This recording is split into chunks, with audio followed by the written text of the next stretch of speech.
Hello and welcome to the Synology Buyer's Guide. But before we start today's video, I just wanted to share a quick promotion that's running with Synology UK for the next 2 months. That's November and December 2023. If you're already on the verge of buying a Synology solution, you were looking at some of the desktop models and you're going to go pre-populated, just before you do so, head over to the page linked in the description here for Synology's Cashback promotion, where 4 of their solutions, the DS223, the DS723 Plus, the DS223J and the DS1522 Plus, definitely one of my favourites, can be purchased now pre-populated on a number of different retailers. These include Amazon Scan, eBuyer, Broadband Buyer and Box. And if you do buy those devices with Synology's own hard drives, again there's a few different capacities there, and if you're going to buy it pre-populated anyway from one of those stores, you can then claim some cashback between £20 and £80 depending on the device you go for. It doesn't matter which capacity drive you go for. All you do is buy the device from one of those listed 5 retailers there,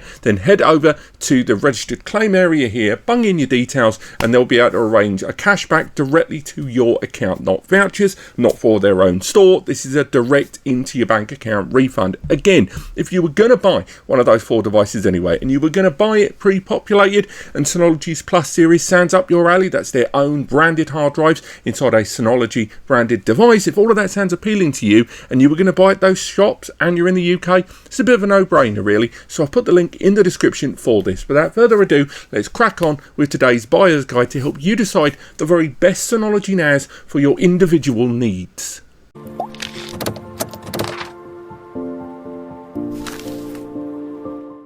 Now, moving away from that promo at the beginning, it's worth highlighting that the number of solutions that Synology provide is actually surprisingly large. Right now, when you go to their active website and you look at the current generation of solutions, you will find 43 different solutions there. Now, you might be thinking, okay, 43 is a lot for me to be looking for, to look for my one perfect solution, but still nonetheless it doesn't seem like too much. However, that is just the current generation, and if you look in the marketplace you'll actually find several different generations of Synology unit available to buy. In fact, to date, in the I believe 24 to 25 years that Synology has been in operation, they have released something like 343 different solutions in their portfolio. Yes, I checked and there might have been a few that slipped the net. So in that time, that is a lot of solutions in the marketplace, and although a lot of them could be considered legacy and the past, there's still going to be a good 100, maybe 120 or so that are still in current circulation that go back as far as 2018 or 19 generation.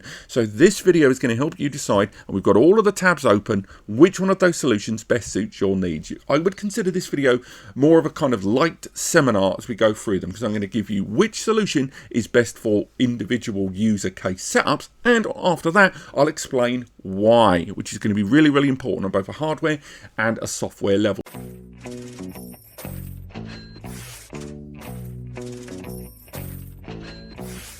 Now, for entry-level and basic-level storage users, it's always going to be the DS223J, part of their current generation. It's not the first time they've released a more affordable, kind of low price point solution as a kind of tipping point into Synology away from the cloud, but with all of the solutions they've ever rolled out, for me this is one of the best. The hardware configuration that this includes, with it, the fact that when you get this device, you have access to a lot more of the applications and services available from Synology's DSM platform that you haven't received in previous value series generations, including container support, I will add, is very, very good. It also arrives with 1 gig of memory when normally every other entry-level device that came before it arrived with half a gig, or even in some cases a quarter of a gigabyte of memory. It also arrives with the newest generation of that Realtek CPU available in NAS. All of this adds up to a system that not only supports features such as Synology's hybrid RAID, which then when you expand to larger systems down the line allows you to be more flexible with your RAID,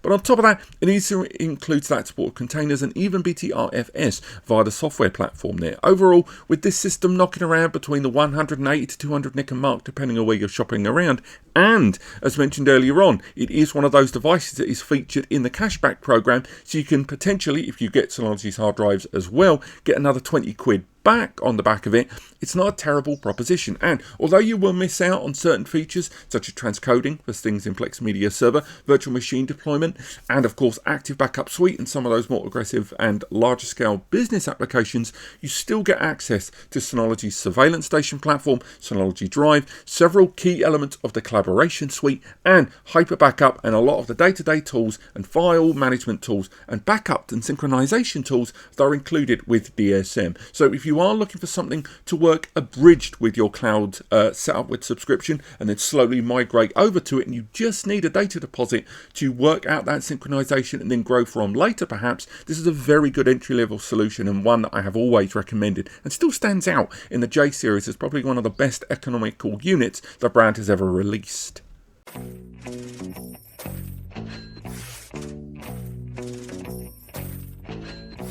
Now, there are going to be those of you that are moving away from pre-existing cloud services because you want to take advantage of containers. Containers, unlike virtual machines, which are full operating systems, containers are kind of like the applications that you would use within that, but running on their very own. And containers are becoming quite niche and arguably a lot more popular with every year as people want to run microprocesses that are not dependent on any operating system. Now, as an entry point into that, and you don't want to really overspend, and you want to keep things as minimal as possible, the best entry-level container system is this. This is the DS223. Now, much like the DS223 that came before, it is designed to keep things as economical as possible. This is considered part of Synology's value series, and it has a lot of comparisons to be made against the DS223J in terms of hardware. Both systems arriving with that same CPU, but the difference being that this one arrives with a couple little extras that are worth discussing. Number one, it arrives with 2 gig of DDR4 memory there, so twice the inclusive memory on day one that the J series box had that I just mentioned. That 2 gig is going to be a lot more to play with in terms of all of your containers. Just keep in mind that when it comes to those containers and using that memory, you can't upgrade the memory on this device. A lot of value and J series entry-level boxes do not allow the option to upgrade the memory. Now, this isn't Synology being tactical in any way. It is quite common across the industry. Including that memory in a fixed soldered state allows them to not only lower the price of the device that's getting rolled out, but also allows the system to be a lot more efficient in how it's managed internally between the ARM CPU and that memory on board. So although 2 gig of memory seems like a lot, just keep in mind that you can't upgrade it because of that architecture and to remain within that price point. Now, this system rocks around at around £60 to £80 more than the J series we just discussed. Again, it's another one of the units that's part of that cashback promo, and this will allow you to get another 20 quid if you go for one of those 5 retailers I mentioned earlier on. You don't have to, but it's just a nice option to have. Now, the device itself, of course, supports everything that the J series does. It includes container support, of course, but it also supports BTRFS. It also supports Synology Hybrid RAID, and that extra memory allows you to use more cameras, run more active processes, and have more active users at any given time. Now, that means that for that small extra spend you're spending on this over the J series, yes, of course, I'm saying this is for entry-level container use, but it gives you more resources overall in order to really make the most of the system long term. Additionally, when you look at the system's hardware, you'll see that it's got a little bit of a change up there in terms of its physical design. And one of the main physical differences is the inclusion of that front removable panel, which inside has 2 drive bays. Now, why is that important?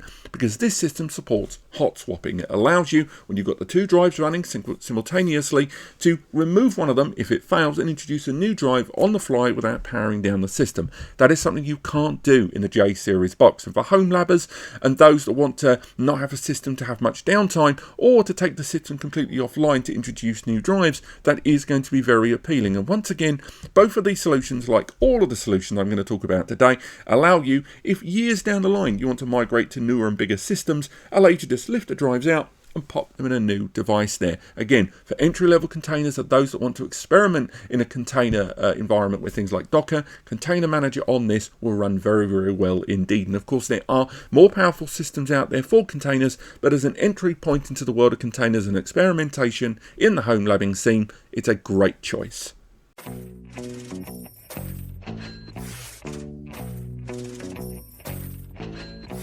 Now, Plex Media Server, PMS, it is a growing, appealing factor towards a lot of users, not only moving away from cloud onto their own private NAS ownership, but also for people moving away from streaming platforms. Now, maybe you've got a few decades worth of digital media, movies, Blu-ray rips and more that you've got knocking around on different hard drives and different CDs and DVDs dotted around your home environment. Running a Plex Media Server will allow you to take all of that, house it on your own media server, but then give it the swish, polish and beautiful slick design that the likes of Netflix, Amazon Prime, Hulu and more have been doing for ages. And Plex Media Server will allow you to slickly cover this device, all of your multimedia with box art, background information, reviews, trailers, artist description, cast members, and integrate your entire multimedia environment and allow it to be accessed anywhere in the world by the people that you want to give access to. Why does a different NAS give you a different experience with this? Well, because of certain ways in which multimedia is handled. Now, much like I describe in the video shown here on screen that I'll link to in the description, when you are playing multimedia from a NAS, the weight of the files that you are playing, the compression technique, the codec, all of these can add up to some files playing better than others. And in some cases that means that the people that are streaming this media from your NAS may need your server to convert the file on the fly to a better suited version for their destination device. Maybe it's an old TV, maybe it's a mobile phone that they're streaming from a train station on the other side of the world. But whichever way you look at it, they may well be accessing that multimedia and need it changed, otherwise known as conversions or transcoding, for reasons again of licensing related to compression, such as H.264 versus H.265 and more. Now, the reason this NAS is considered the best entry point into that is for one main factor, and that is this CPU, the CPU that arrives with integrated graphics. That means that the CPU, although it's built across 4 cores with its own performance measures, also has a dedicated area on board that is used for graphical manipulation, graphical data creation. And when the system needs those files to be converted and changed, if it tried to use raw CPU power to do so, it would take longer, it would use more CPU resources, and in many cases simply wouldn't get the job done. Whereas integrated graphics will get the job done, but also get the job done with significantly less internal resources being used. Now, frankly, there are better CPUs in the market that can do this job. There are other integrated graphics CPUs and even raw power CPUs that convert these files. However, they will cost more, they won't include Synology DSM, and ultimately you will not be getting a compact, low noise, long running system for your Plex Media Server media to be enjoyed by family members, colleagues and more. The DS423 represents the best entry point in the current generation of Synology units for Plex Media Server, and that's why in our reviews we gave it very high marks for that. And again, you can check out the Plex Media Server guide just so you can see exactly why we think it's as good as it is for Plex Media Server. Yes, there are more powerful Synology systems out there for multimedia, but it has to be said that for Plex and for transcoding more precisely, this is a great system, arriving with 2 GB of memory that can be upgraded to 6. It also has M2 NVMe slots built into the base of the system, which can be utilized for storage pools for faster storage in the base of the system. And do bear in mind that every solution I'm talking about today can do everything that the previous unit can do. It's just a specialization. So again, for Plex Media Server, I recommend the DS423 Plus.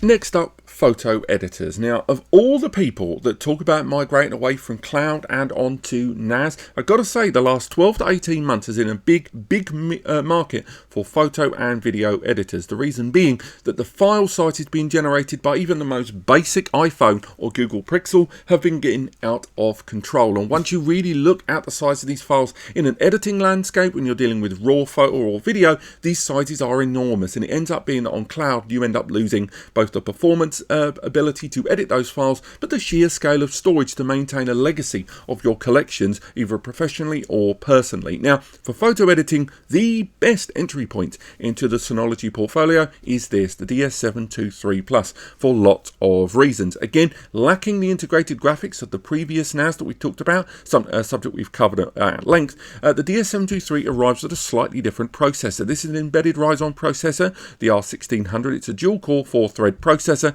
with the system arriving with 2 GB of memory that can be upgraded to a staggering 32 gig of memory, which is going to be very beneficial for editing, again, both in photo and video. But where it really stands out is the fact that not only does it rock out the gate with all of this oomph to edit and store all those photos with a huge amount of storage capacity with 2 drives at the start that can have 5 more drives added down the line with expansions, but on top of that, this is one of the newer generation more compact systems from Synology that support a 10 GBE upgrade. They've got a little module that you can add to the back of the system. The adapter in question, the E10G22 Mini, this is a small 10 gigabit Ethernet adapter available for about 130 to 140 Nika, which will allow you to upgrade this system to 10 GBE. So that means if you are doing some low level editing at the moment, 1 gig, or even using both of those ports together, using link aggregation or SMB multi-channel to bond them together, should be a decent amount of throughput for you to edit files on the fly.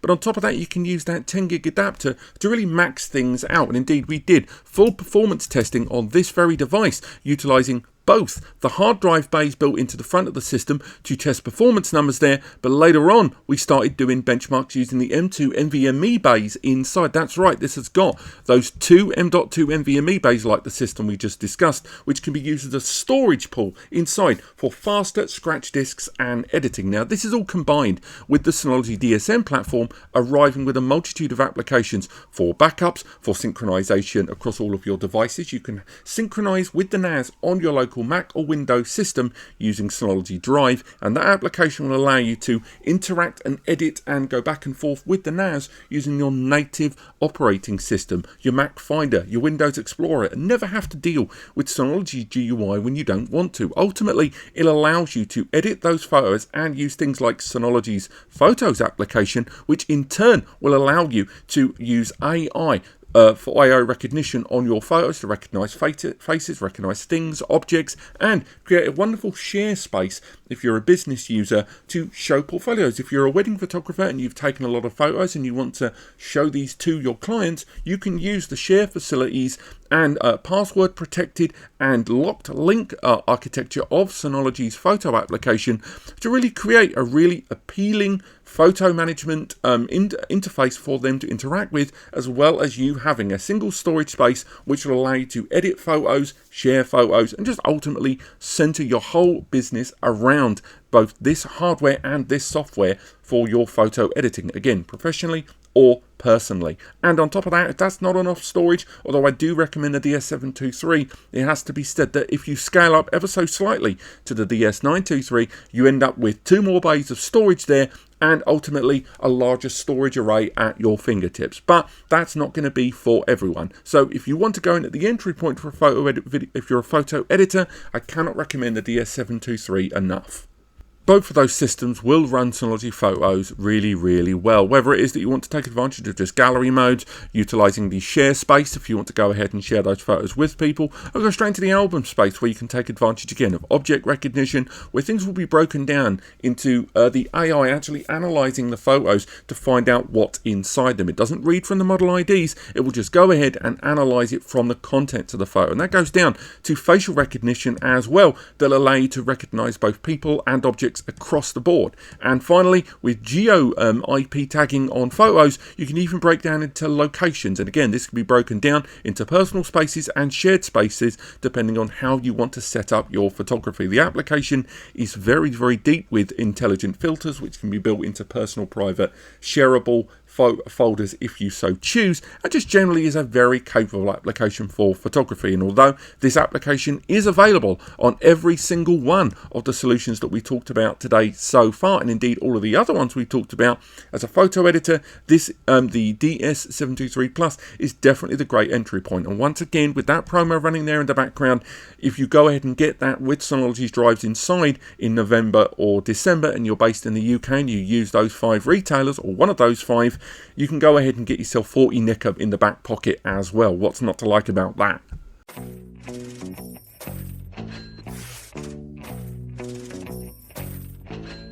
Now, up to this point, I have been talking a lot about very specific scenarios, whether you're a photo editor, whether you're looking at containers, whether you're looking at Plex Media Server. But what if you're a little bit more general? You're a corner shop, you're an office space, you are just a general business. What is the business entry point into the Synology ecosystem? What if you can't be pigeonholed in the ways that we've done up to this point? Hands down, across the whole Synology portfolio, although there are lower priced entries into the Synology portfolio, when it comes to business, the best, strongest, most confident foot forward you can make into Synology's platform as a business user is this. This is the DS1522 Plus. This 5-bay device not only includes everything we've discussed so far, but it delivers on a lot of them in spades, with a better baseline hardware configuration and supporting every single one of the Synology portfolio. There isn't a single app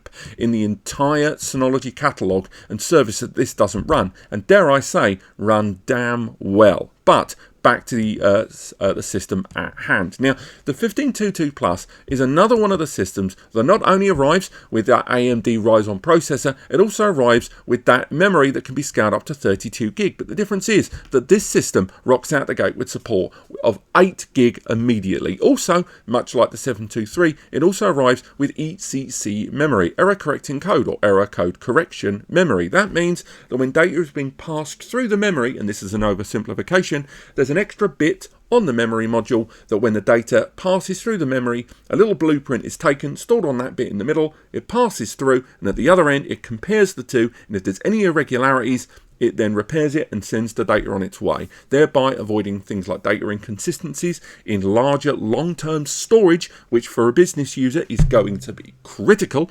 But on top of that, thanks to its error correction, preventing things like bit rot, which is pretty much the same thing but largely built, that in conjunction with the system supporting BTRFS means that you've got several methods there of data self-healing built in natively in the background of the system when in operation. On top of that, not only did the system arrive with 5 bays of storage, and again supporting Synology Hybrid RAID, on top of that it supports 2 expansion devices, allowing you to add an additional 10 bays of storage to this system.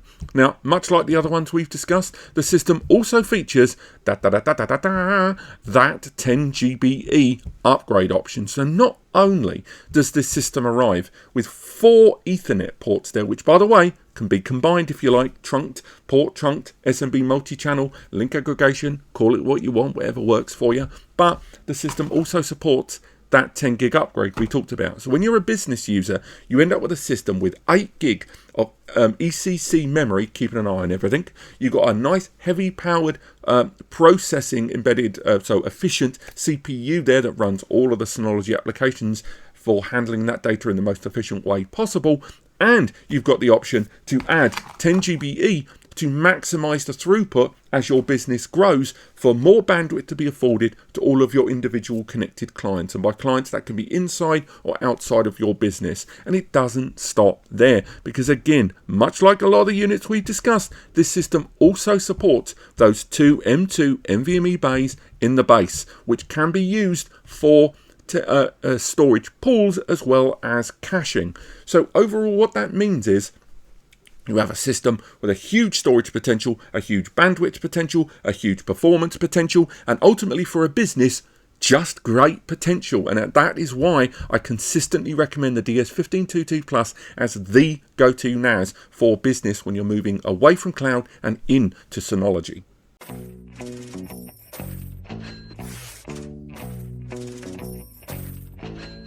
Now, there are going to be some users that are specifically moving towards Synology's platform because of surveillance. They've heard about Synology's surveillance station software, and indeed, it is included with every single Synology NAS. Every single Synology NAS, at least for the last 7 or 8 years, has rolled in with their surveillance software. I did a massive review. It went on for like 35 minutes. It covered pretty much all the features of that software, from the alert system to utilizing recognition, and in conjunction with a lot of their AI recognition on some of their systems, as well as some of their BC500, TC500, I hate seagulls, AI recognition cameras there that recognise faces, that recognise some objects. But of course, if you want the full length and breadth and abilities of Synology software, you've got to go for their surveillance optimized devices. And although there are 2 of them available across their whole portfolio, with a few older generation devices out there, specifically the entry point into surveillance at its best on the Synology platform is the DVA1622. Now, the DVA1622 is comparable in a number of ways to a system we talked about earlier on, namely the DS423 Plus. It's got the same CPU, it's got the same kind of memory, and it's very similar. So why on earth am I suggesting that DVA1622, knocking around at about 500 nicker, give or take 500 to 600 quid, is a better option given it's a 2-bay there? Well, several reasons. Notwithstanding that it rocks out the gate with the maximum 6 gig of memory supported by that hardware configuration, if not the CPU, it also arrives with 8 camera licenses straight away included there. So those camera licenses, because you get 2 included with any Synology, will allow you to have a bunch of other cameras. But it doesn't stop there, because it also supports the use of deep video analysis. That is when you've got things happening on camera where it's one thing to say, I want the camera to tell me when there is motion, such as we've got Synology surveillance station here running in an office, and if I show you one of the cameras that's running here inside, we've got this camera here running, and if I move over here and wave my hand, you can see that this system is running here nice and neatly in the background. Now, we could set this device up to tell me about motion in that area. I could go into the history of these cameras, and I could use this great software, which again, I strongly recommend you check out that software review, to really make the most of and get the alert for that motion that was detected. But it's not just going to be about motion. You maybe want to know when cars are pulling up outside your building. You want to know when certain people enter the building and certain other people don't. So you get an alert for when it's people that aren't known. You want to have areas of effect. Perhaps you want counting of people, maybe a license plate registration. All of these things are only possible by either one or both of these devices. They're not supported on other Synology NAS systems. And given that the 2-bay DS723 that we talked about earlier on, that DS723 knocks around again for about 400 to 500 nicker. If you want to go for a surveillance system, this one has all of the AI assisted processes and those extra camera licenses and superior hardware under the bonnet, and it runs DSM. So you can use Synology's DSM platform with all of its applications for Plex Media Server, for backups, for cloud synchronization, for multi-tiered backups, for Active Backup Suite. All of these things are included, and it's a surveillance deep system. Indeed, I said all of this in both my review and before you buy and AI comparison video, where I talked about the difference between going for a Synology camera and a Synology surveillance system. All of this is covered along with the reviews of the DVA1622 as we zoom in here, which again is why I classify it the very best Synology 2-bay in the market there. And overall, if you're a surveillance user, unless you want to go big and you want to run a specifically larger amount of these AI supported services, when it comes to surveillance, if you're already in the bag with Synology surveillance platform, the DVA1622 is an absolute no-brainer for surveillance in their platform.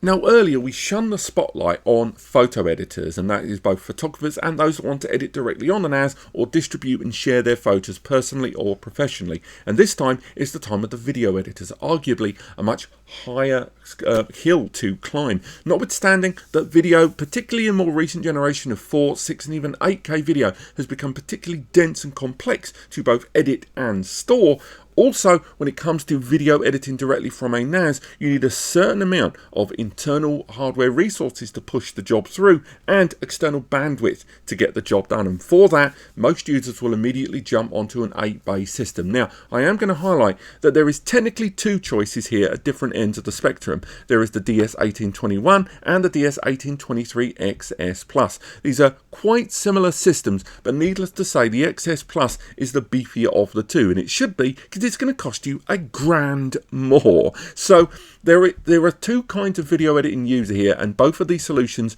are going to suit both of you. But the good thing is that The 1821, which is what I'm going to choose as my pick, by the way, for video editors right now. Yes, of the two, it's the more entry level by a margin, but it can be upgraded manually towards this in every single way. You can turn this into this later on. So if the extra £1,000 or dollars that the 1823 XS Plus costs puts you off, just know that you can save yourself £1,000 and then spend that £1,000 gradually over time to reach this point anyway. But onto the system itself. Notwithstanding, it's got 8 bays of storage, which means taking advantage of flexible RAID solutions allows you to really improve that performance, because every single drive you add results in more drives being read and written to, thereby enhancing the performance over time. Not only that, but you can go ahead and add 2 more expansion devices, thanks to this system having 2 expansion ports on the rear, which means you can add a further 10 drives of storage there. And you've got the 4 LAN ports, but you've also got a PCIe upgrade slot here that allows you to add both 1 and 2 10 gigabit Ethernet ports, giving you an external up to 1 or 2 gigabytes, not bits, gigabytes, 2,000 megabytes per second of performance back and forth. And the system supports those 2 M2 NVMe bays we mentioned earlier to create that scratch disk internally. So that means this system not only provides you with the internal performance measures that you're going to want in terms of hard drive storage, but also in terms of SSD storage internally. You can even upgrade, as it says here, to a 25 gig port externally and open up an external potential network bandwidth of up to 50 gigabit or 5 gigabytes. Yes, you're still going to need enough hard drives and SSDs to get through that, but that's just something you can scale to later. Now, the internal hardware architecture of the 1821 arrives with a quad-core embedded Ryzen processor that's 4 cores and 8 threads. That's a lot of virtual CPUs to play with.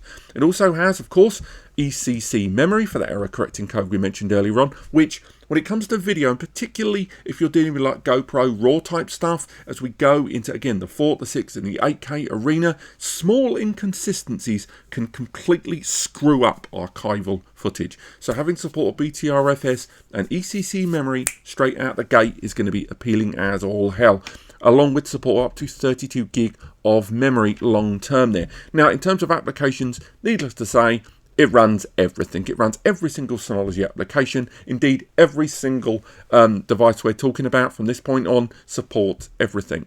So that means if you're a photo video editor, you've got lots of different tools here at your disposal to really make the most of your NAS system.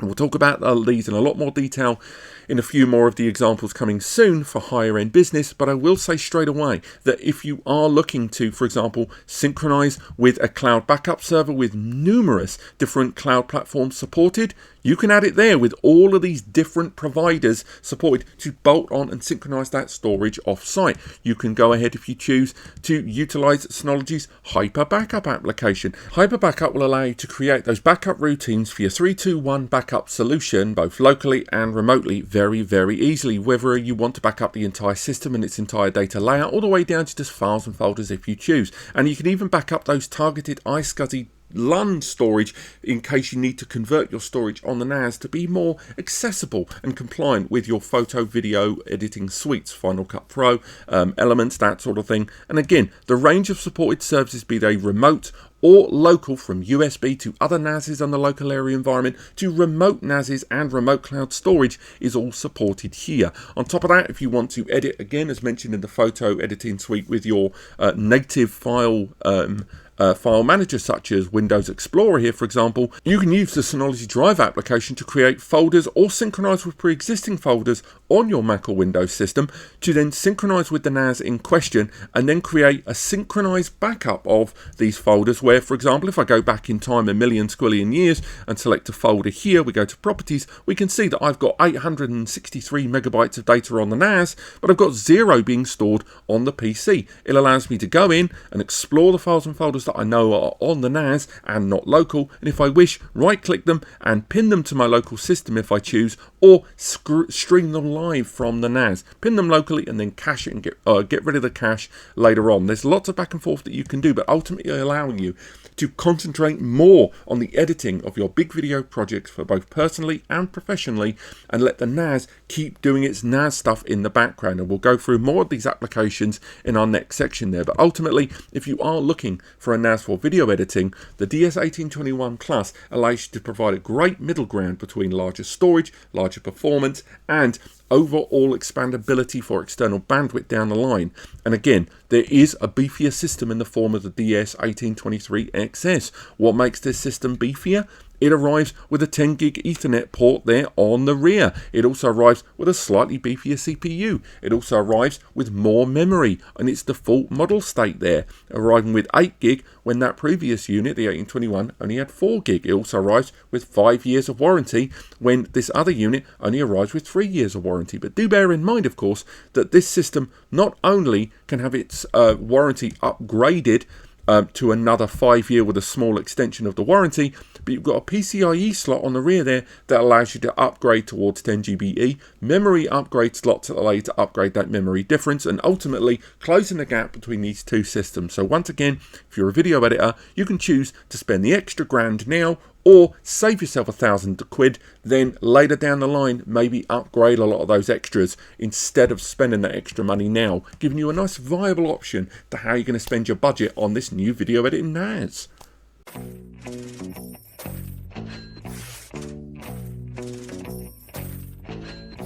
Now, up to this point, you may have noticed that we've exclusively concentrated on desktop units, and fair play to Synology, they do have a lot of rack mount solutions, and later on we are going to talk about one of those. But the reason I want to talk again about desktop storage, even though we're talking about mass storage, is when you're in the rack mount sector, you already kind of know that you're going for businessy level enterprise. But when it comes to mass storage, some users simply don't want to have a rack cabinet. They don't have rack server storage. They're worried about the noise of these systems in close proximity, and they're thinking a lot about the power consumption. And often when it comes to a desktop unit, you can get lower power consumption due to the cooling systems not needing to be as over the top. But on top of that, just a more compact system with a much more centralized approach towards internal temperature management, while still giving you a large amount of storage. Now, remember the 1821 that I just talked about there? Well, this is kind of the 12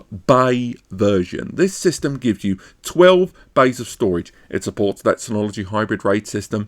It gives you the option to upgrade to 10 GBE there on the rear. It's got the memory expansion there. It's got the 4 LAN ports. It's got the option to scale up its storage and add a further 12 storage bays of storage with the 12 bay expansion. Even the CPU, again, the 4-core, 8-threaded Ryzen there, arriving with 4 gig of memory that can go up to 32 gig, and it's ECC. This is largely considered the ultimate desktop storage device in terms of mass storage. Now, you may have seen it, I flicked to it earlier. There is another unit that's very, very similar, but this system arriving at $1,200 more also includes a lot of power. And if you're not looking at a powerhouse system, then chances are the DS2422 as a mass storage desktop device, there's none finer in desktop circles on the Synology platform. And again, arriving with support of all the applications we've talked about thus far, but also arriving with additional options in the storage volumes and storage manager area, such as taking advantage of faster RAID rebuilding. If you do have a drive failure, it can be really useful to take advantage of things like fast repair. And that is when, even though you may have 12 storage hard drives inside this system and one fails and you've got to introduce a new one, when the system is rebuilding your storage, known as a RAID degradation into a RAID repair, when it does that RAID repair, that can take an extended period of time and you will see lower performance during that period. Also, you may be concerned that another drive might fail during that RAID recreation. So one of the ways in which Synology can make this process a great deal quicker, alongside giving you an option to improve the RAID resync and RAID rebuild performance, leveraging the internal performance in favour of that, is also give you the option for fast repair. Fast repair is when, say for example, you've got 12 drives of storage, a total 100 TB of potential storage, but you've only got about 20 terabytes of data on there.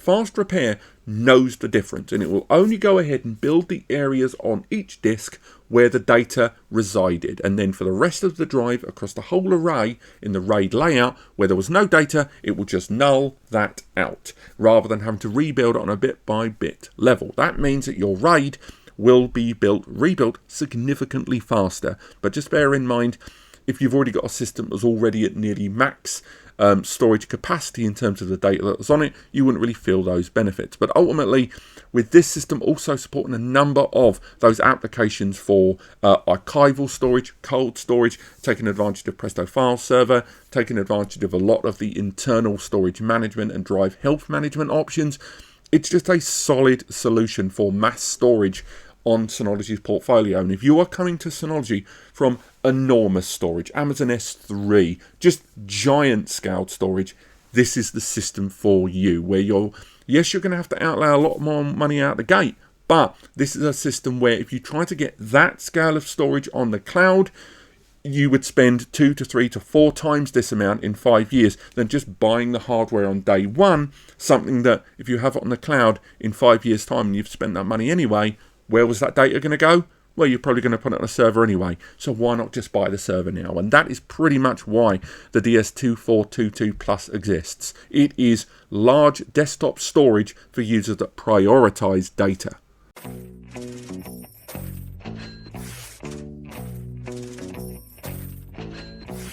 Now, another thing that a lot of users may be utilizing with cloud storage is virtual machines, because virtual machines and cloud storage have become completely intertwined in recent years, with improvements in virtual machines on the cloud running on virtual supercomputers, which are run, of course, on bare metal hypervisors somewhere out there in the world. Now, having your own, utilizing something like the DS3622, is going to be insane. Notwithstanding, again, the hardware architecture inside with a 6-core CPU that's 12-thread, arriving with 16 gig of memory at ECC that can be scaled up to 48 gig, and again, 12 bays of internal storage, 5 years of manufacturer's warranty, and just an insane level of throughput potential, and 2 10GBE ports included on the baseline model and 5 years of warranty.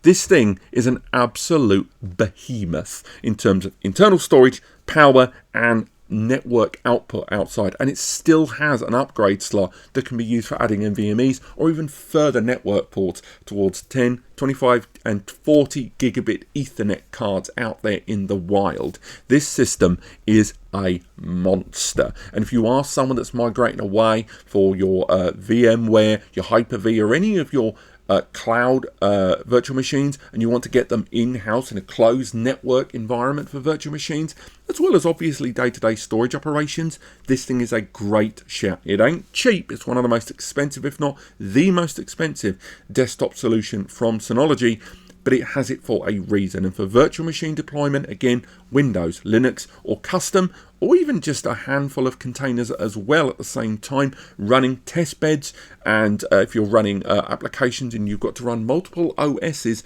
to double check that it works squeaky clean across all of them, this is a great choice for that. And with Synology's own virtual machine tool out there that allows you to deploy numerous different kinds of virtual machine, again, with driver support for Windows virtual machines out the gate, conversion tools that allow you to convert your existing virtual machine, which may be a virtual hard drive or a VDK or VDMK, you can port them all over.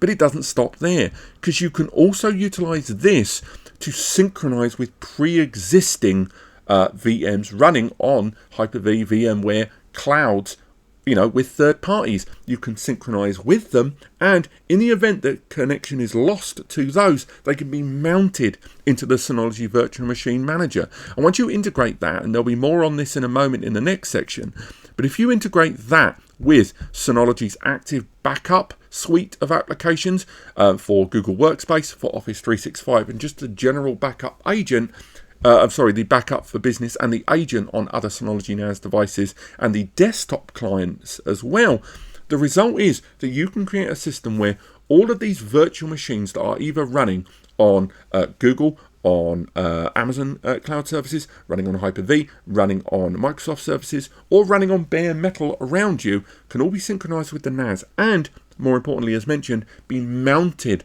onto the NAS when connection with that synchronized cloud alternative fails as failover there. It's hugely appealing, and again, all with in-house tools. Ultimately, if you're looking for somewhere for your in-house virtual machines, as well as synchronizing with those clouds, the DS3622XS, though expensive, is by far the best desktop option out there.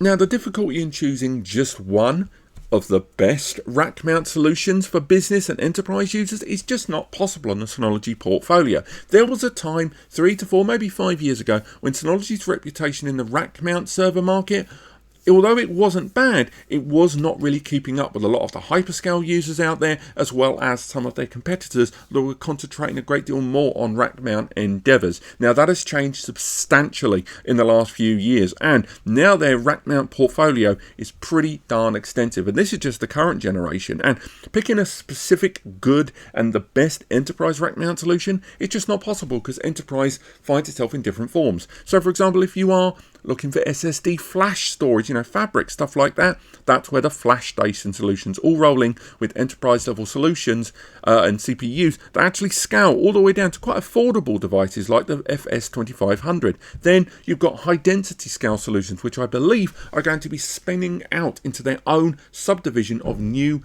deep petabyte ready solutions very, very soon. But right now you can get the 60 bay rack mount solution, the HD6500. Then you have the SA series, which is again scalable SAS storage optimized devices there, which again scale up in storage quite significantly, each of which allowing you to take advantage of SAS based drives which can run at 12 and even 24 gigabit connections there, thanks to the improvement in SAS. On top of that, you've got the XS series, which again prioritizes high performance led CPUs inside, and the RS4021XS Plus is by far the best of those in terms of hardware architecture and more. Then you've got the Plus series, which is kind of the leaping in point, arguably the entry point into Synology's rack mount solution. And remember, everything we talked about today supports that full range of applications and services we've discussed. And when we move back to those products and services, we can go to the bottom, the UC series. Now these are unified controllers which have active controllers. They're ultimately two NASes running inside a single chassis, sharing that storage. And in the event that the CPU, the memory, the motherboard, basically one of those brains fails, the other one picks it up immediately, thanks to active failover there on those unified controller systems there. Ultimately, selecting the right rack mount is a bigger ask, and don't worry, I will be doing a dedicated video just on rack mounts very, very soon, because I think it's so big, it's too big to tap into this video. But just bear in mind, if you are an enterprise level user, you can use this breakdown here to separate it into the kind of optimized use that you need. And ultimately, when it comes to the applications and services, again, thanks to the active backup suite of tools there, the virtual machine tools we've discussed, the surveillance tools we've discussed, and the full range of apps in the collaboration suite from Synology, all of those rack mount solutions are going to service any mainline business to the extent which you want to utilize it. If you want internal storage media performance, if you want large scale storage, if you want the hardware architecture to be as high end as possible, if you are looking for scalability and network performance, if you are looking for price and affordability into an entry point, or if you're looking for failover support in an ultimate way, each of the rack mount solutions there and the groups that we've talked about there can service you in one or all of those ways. And there you go. Those are the best Synology NAS solutions for each different kind of user. And I really hope you found this video helpful. Once again, that promo from Synology is going to knock around for a couple of months. And although it is only for UK residents, I've got to say, 5 retailers, there's a lot of viability there. And let's not forget, a little Black Friday around the corner. There's a way to double dip and get yourself a bit of cashback, But nevertheless, if you do need further assistance on this, there should be a full written guide linked below over to NAS Compares. Also, we've got our free advice section on the right hand side of every page on NAS Compares, our Discord, where we can answer some of your Q's and A's along with other users, as well as the larger community support forum. Alternatively, if you want early access to these videos, access to our monthly seminars, some of our content polls, and overall just get more expedited support from myself and Eddie, head over to Ko-Fi or Patreon and sign up to the NAS Compares Inner Circle. There's a bunch of tiers there, whichever suits your needs. Other than that, thank you so much for watching, and I hope you enjoyed this video.